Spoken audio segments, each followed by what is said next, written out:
الحمد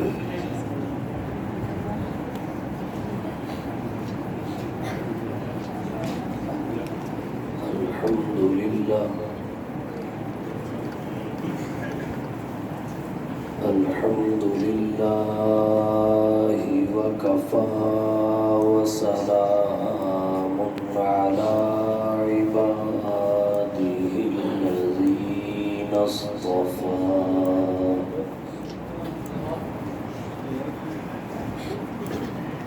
أما بعد فأعوذ بالله من الشيطان الرجيم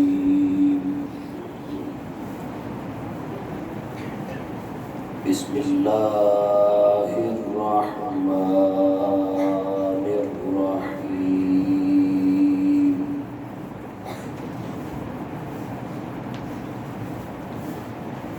وإن كنتم في ريب مما نزلنا على عبدنا فأتوا بسورة من مثله وادعوا شهداءكم من دون الله إن كنتم صادقين.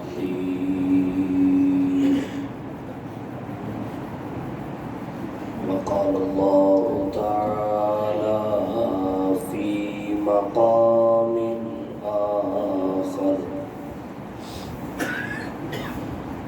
إنا نحن نزلنا الذكر وإنا له لحافظون.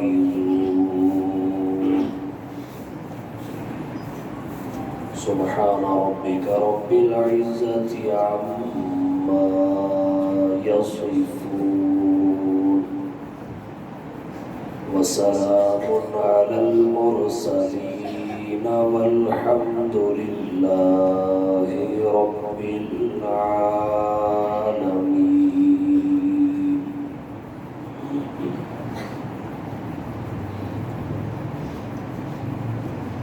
انتہائی واجب الاحترام معزز علماء کرام، اساتذہ نظام، عزیز بھائیوں، دوستوں، بزرگوں، طالب علم ساتھیوں، ایک مرتبہ پھر سیالکوٹ شہر کی اس عظیم دینی درسگاہ جامعہ فاروقیہ میں برادر عزیز پیکر اخلاص حضرت مولانا حماد انظر صاحب قاسمی مدظ اللہ العالی کی دعوت پر آپ سے مخاطب ہونے کا شرف حاصل ہوا ہے۔ مختصر وقت میں قرآن کریم کی عظمت کے حوالہ سے چند معروضات آپ کی توجہ کی نظر کروں گا۔ قرآن کریم کی عظمت کے متعدد پہلو ہیں، ان میں ایک اہم پہلو اس کا معجزہ ہونا ہے۔ جیسے کلام الہی ہونا یہ اس کی عظمت کا پہلو ہے، کتاب تلاوت ہونا یہ اس کی عظمت کا پہلو ہے، اسی طرح معجزہ ہونا یہ بھی اس کی عظمت کا پہلو ہے۔ سب سے پہلی بات یہ ہے، معجزہ کہتے کسے؟ معجزہ اس میں فاعل کا صیغہ ہے، باب افعال سے، اس کا معنی عاجز کر دینے والی شے۔ قرآن کریم معجزہ اس وجہ سے ہے، اس نے اپنی مثال اور نظیر پیش کرنے سے ما سوی اللہ کو عاجز کر دیا۔ اللہ کے سوا ساری کائنات مل کر بھی اس کی مثال پیش نہیں کر سکتی، عاجز ہے، اور یہ عاجز کرنے والا کلام ہے، اس وجہ سے اسے معجزہ کہا جاتا ہے۔ سوال پیدا ہوگا کس شے سے عاجز کیا؟ مثل اور نظیر لانے سے، کس حوالے سے؟ قرآن کریم میں اللہ نے جتنی خوبیاں رکھی ہیں، اس کی کسی بھی خوبی کی نظیر پیش نہیں کی جا سکتی۔ اللہ نے ہر نبی کو نبوت کے دلائل کے طور پر معجزات عطا فرمائے۔ ہر نبی کے معجزات حالات اور زمانے کے مطابق ہوتے ہیں۔ حضرت موسیٰ کے دور میں جادو کی بڑی شہرت تھی، اللہ نے ایسا معجزہ عطا فرمایا کہ جادوگر بھی حیران رہ گئے۔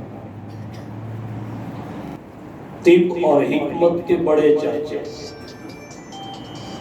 اللہ نے ایسے معجزات عطا فرمائے، انی اخلق لکم من الطین کہیئۃ الطیر فانفخ فیہ فیکون طیرا بإذن اللہ وأبرئ الأکمہ والأبرص وأحیی الموتى بإذن اللہ وأنبئکم بما تأکلون وما تدخرون فی بیوتکم۔ طبیب اور حکیم سر پکڑ کے بیٹھ گئے کہ ہم زندے کو ٹھیک کرتے ہیں یا مردہ زندہ ہوگا۔ بالکل اسی طرح حضور کے زمانے حیات میں فصاحت و بلاغت کا بڑا عروج تھا۔ عرب کا بچہ بچہ فصیح، بچے بچے کا کلام بلیغ۔ اللہ تعالیٰ نے زمانے کی نوعیت و کیفیت کو دیکھتے ہوئے قرآن کریم کی صورت میں ایسا معجزہ عطا فرمایا کہ فصحاء سر پکڑ کے بیٹھ گئے۔ عرب کے سارے فصحاء مل کر بھی اس جیسی ایک سطر نہیں لکھ سکتے، اور جب 7 معلقات کے آخر قرآن کریم کی سب سے چھوٹی سورت سورۃ الکوثر، جس کی 3 آیات ہیں، 10 کلمات ہیں، 42 حروف ہیں، صحابہ کرام نے جا کر لٹکائی تو جو عرب کا سب سے بڑا فصیح تھا، جسے عرب افصح سمجھتے اور اس کے کلام کو مقتضائے حال کے مطابق قرار دیتے تھے، بلیغ قرار دیتے تھے، اسی نے آ کے اپنے ہاتھوں سے آگے ایک جملہ نکالا، انا اعطیناک الکوثر فصل لربک وانحر ان شانئک هو الابتر واللہ ما ھذا قول البشر۔ رب کعبہ کی قسم، یہ بشر کا کلام ہو ہی نہیں سکتا۔ عین مطابق حالات اس قدر فصیح و بلیغ کلام۔ اہل عرب یہ بھی کہتے تھے اللہ کا بھیجا نہیں ہے، رسول اللہ کا بنایا ہوا، رات کو بناتے ہیں دن کو سناتے ہیں۔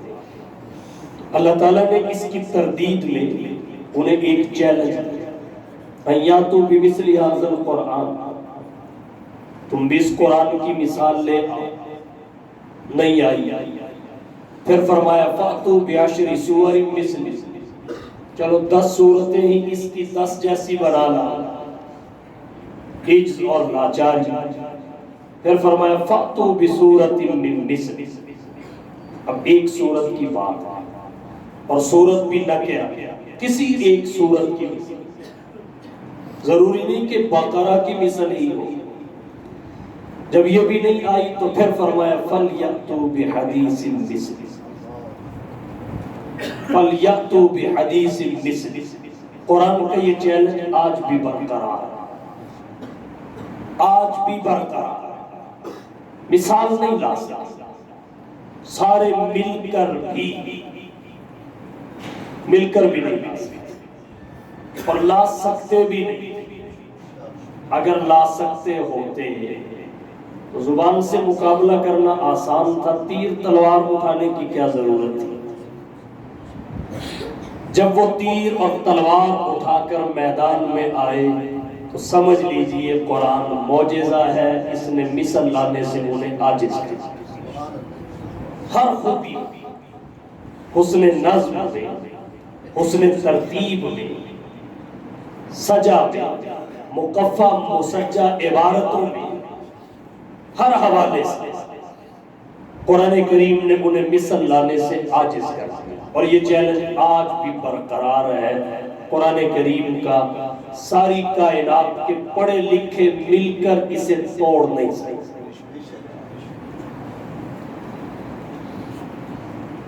سوال یہ ہے قرآن معجزہ کس وجہ سے؟ معجزہ ہونے کی وجہ کیا؟ علماء نے وجوہات کا ذکر کیا، وجوہ اعجاز پہ باقاعدہ کتابیں لکھی۔ میں اختصار کے ساتھ 4 وجہیں ذکر کروں گا، اور ہر وجہ قرآن کی مستقل عظمت ہے، مستقل عظمت ہے۔ قرآن کے معجزہ ہونے کی پہلی وجہ اس کی انقلابی تاثیر ہے، پہلی وجہ اس کی انقلابی تاثیر۔ اللہ تعالیٰ نے جو اثر قرآن میں رکھا ہے کسی زمینی کتاب تو کیا آسمانی کتاب میں بھی نہیں، اللہ کی بھیجی ہوئی کسی کتاب میں بھی نہیں ہے جو قرآن کریم ہے۔ کیا اثر ہے؟ تاثیر کیا ہے؟ تاثیر یہ ہے کہ ایک فرد جو تلوار اٹھا کے سر لینے کے لیے نکلا ہے، چند آیتیں ہی سنتا ہے، سر دینے کا ایگریمنٹ کر کے پلٹتا ہے۔ سر لینے گئے تھے، چند آیتیں سن، طٰہٰ ما انزلنا علیک القرآن لتشقیٰ، اور وہ بھی عورت سے، خاتون سے، تو سر دینے کا عہد و پیمان کر کے آئے۔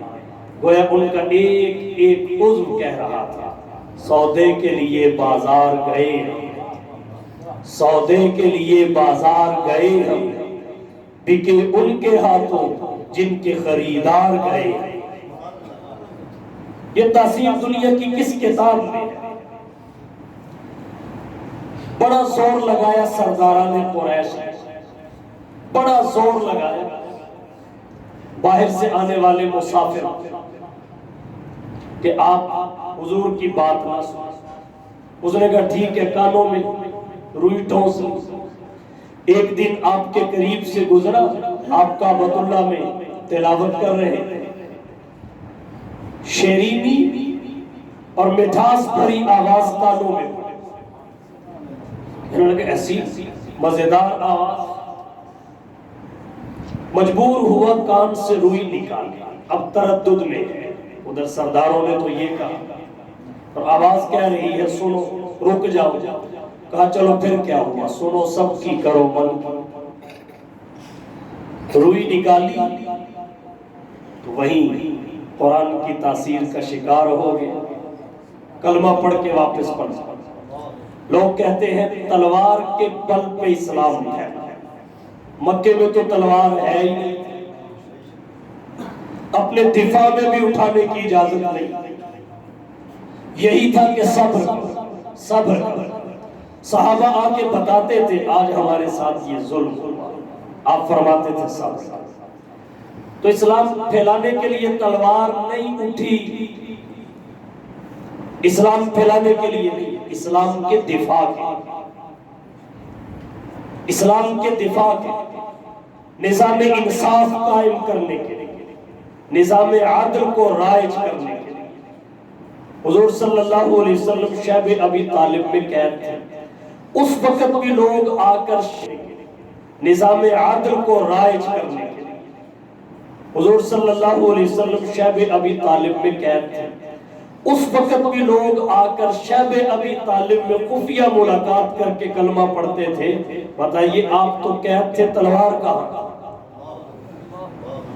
یہ جو زندگی کی کایا پلٹ رہی تھی یہ تلوار سے نہیں، صاحب قرآن کی تاثیر سے.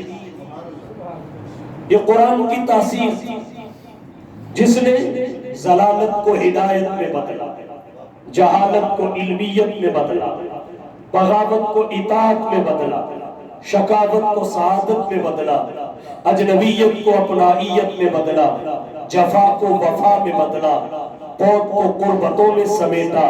یہ قرآن کی تاثیر تھی. حضور صلی اللہ علیہ وسلم پر اللہ نے ایسا کلام نازل فرمایا کہ ساری کائنات مل کر بھی ایسی تاثیر کسی میں پیدا نہیں کر سکتی.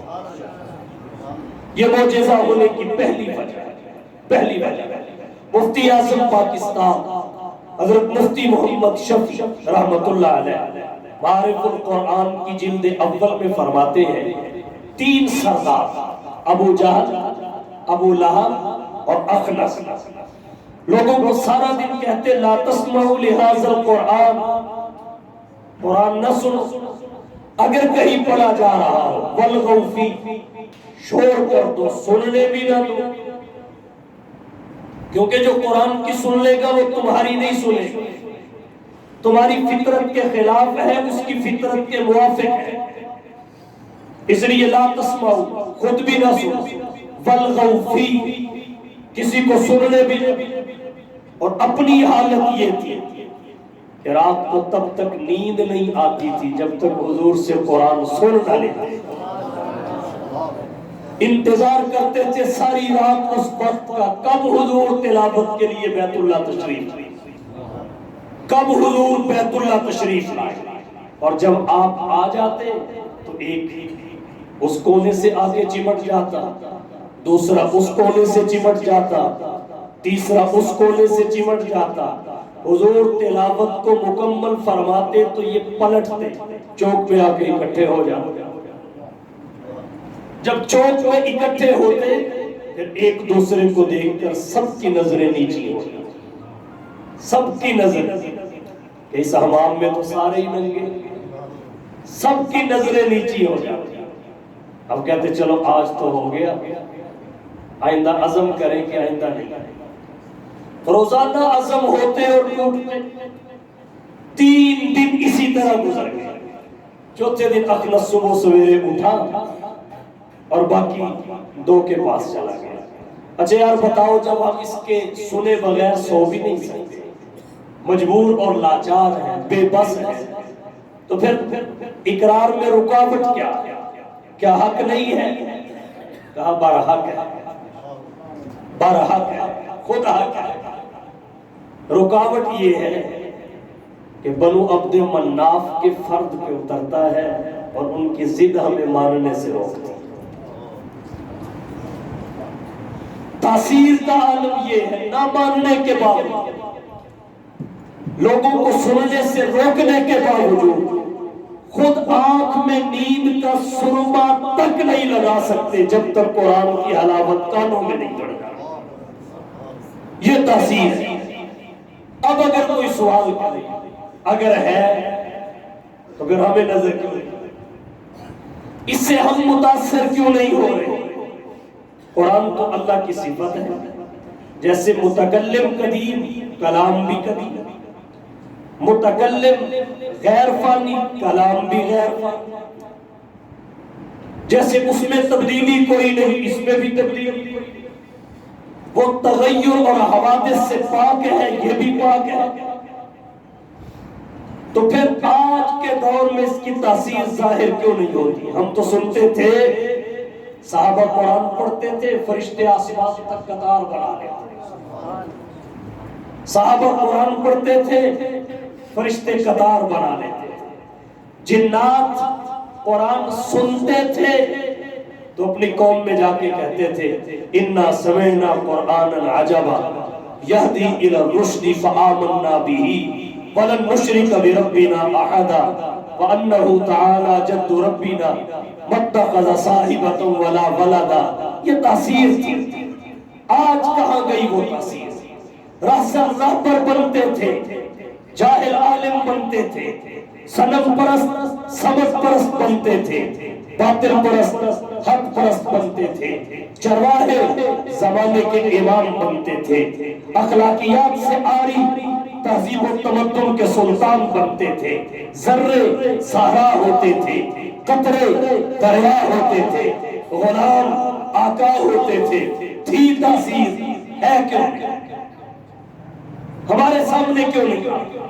جواب تھی بھی، ہے بھی، رہے گی۔